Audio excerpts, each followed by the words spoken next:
Hi, I'm Peter Hayes of the English Nationality Room. And for the Christmas season, and as a writer myself, I thought I would dig into the British literary tradition and read you some Christmas poems. Given the time period when these poems are written, I think they'll give you a good idea of the importance of Christmas and the holiday season to the British, and also demonstrate how some of the traditions that go along with Christmas have really been around for several hundred years. Oh, and at the end, I'll have a surprise poem for you. This first poem was written by Helen Maria Williams, who was born in London in 1759. She was a poet, a novelist, and a translator. She was an activist during the course of her life and aligned herself with various social causes, including the abolition of slavery, criticism of British colonial practices, and opposition to war. She lived a portion of her life outside England, which is referenced in the poem, specifically in France, where she was a supporter of the French Revolution and was even jailed for a time during the Reign of Terror. She passed away in France in 1827. The title of the poem is To Mrs. K, on her sending me an English Christmas plum cake at Paris. Plum cake is obviously an early reference to plum pudding, the traditional British dessert. So, to Mrs. K, on her sending me an English Christmas plum cake at Paris. What crowding thoughts around me wake, what marvels in a Christmas cake. Ah, say, what strange enchantment dwells, enclosed within its odorous cells? Is there no small magician bound, encrusted in its snowy round? For magic surely lurks in this, a cake that tells of vanished bliss, a cake that conjures up to view the early scenes when life was new, when memory knew no sorrows past, and hope believed in joys that last. Mysterious cake whose folds contain life's calendar of bliss and pain, that speaks of friends forever fled, and wakes the tears I love to shed. Oft shall I breathe her cherished name, from whose fair hand the offering came, for she recalls the artless smile of nymphs that deck my native land, of beauty that we love to trace, allied with tender, modest grace, of those who, while abroad they roam, retain each charm that gladdens home, and whose dear friendships can impart a Christmas banquet for the heart. This next poem was written by Eliza Cook, who was born in 1818. She was known as a poet of the working class, was an activist who agitated for political freedom for women and class and social justice. She also bucked gender conventions. She liked to wear men's clothing and had a very well-known relationship with an American actress, Charlotte Cushman. She died in Wimbledon, England in 1889. The title of the poem is The Christmas Holly. The holly, oh, twine it with bay, come give the holly a song, for it helps to drive stern winter away with his garment so somber and long. It peeps through the trees with its berries of red, with its leaves of burnished green, when the flowers and fruits have long been dead, and not even the daisy is seen. Then sing to the holly, the Christmas holly, that hangs over peasant and king, while we laugh and carouse neath its glittering boughs, to the Christmas holly we'll sing. The gale may whistle and frost may come to fetter the gurgling rill. The woods may be bare and the warblers dumb, but the holly is beautiful still. In the revel and light of princely halls, the bright holly branch is found, and its shadow falls on the lowliest walls while the brimming horn goes round. Then drink to the holly and see. The ivy lives long, but its home must be where graves and ruins are spread.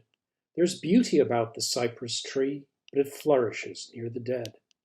The laurel the warrior's brow may wreathe, but it tells of tears and blood. I sing the holly, and who can breathe aught of that that is not good? Then sing to the holly and see. This next poem was written by Walter de la Mare. He was born in London in 1873, and early in his life worked 18 years for Standard Oil as a statistician and had to write on the side. But in 1908, he received a civil list pension that allowed him to write full-time. Civil list pensions date back to the late 1600s and were originally designed to pay the expenses of the royal family.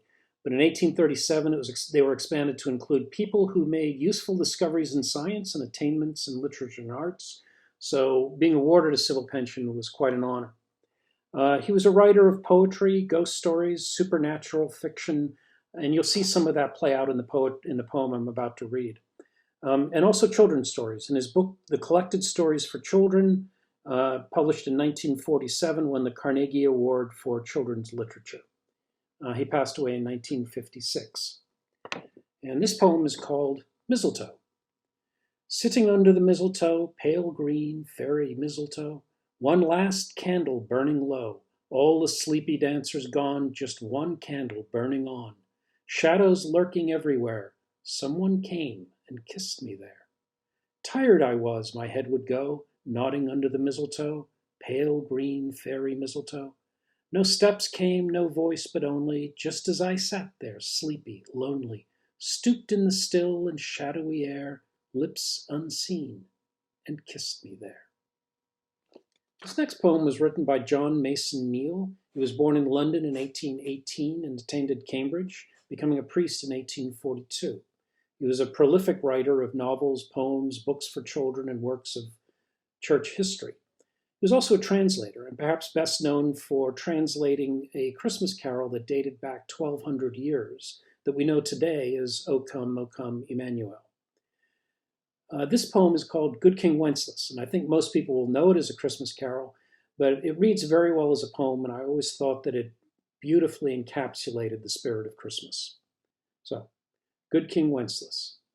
Good King Wenceslas looked out on the feast of Stephen, when the snow lay round about, deep and crisp and even. Brightly shone the moon that night, though the frost was cruel, when a poor man came in sight, gathering winter fuel. Hither, page, and stand by me, if thou know'st its telling. Yonder peasant, who is he? Where and what his dwelling? Sire, he lives a goodly kence, underneath the mountain, right against the forest fence, by St. Agnes' fountain. Bring me flesh and bring me wine, bring me pine logs hither. Thou and I shall see him dine when we bear them thither. Page and monarch forth they went together, through the rude wind's wild lament and the bitter weather. Sire, the night is darker now, and the winds blow stronger. Fails my heart, I know not how. I can go no longer. Mark my footsteps, good my page. Tread thou in them boldly. Thou shalt find the winter's rage freeze thy blood less coldly.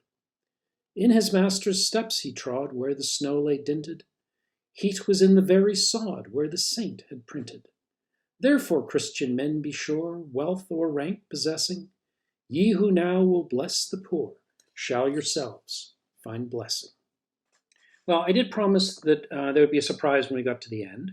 And what I thought I would do is that given that the English Nationality Room is located at the University of Pittsburgh in Pittsburgh, that I would pick a Pittsburgh poet for the final Christmas poem.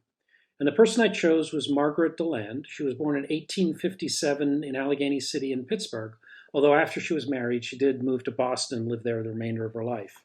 She was a prolific writer, producing 33 novels plus short story and poetry collections. She supported women's rights throughout her career and did relief work in France during World War I, to the point where the French awarded her the Legion of Honor. She was also among the first group of women elected to the National Institute of Arts and Letters, which was a breakthrough at the time. Her home in Boston is still available for viewing today. It's on the Boston Women's Freedom Trail, and she passed away in Boston in 1945. This poem is called The Waits.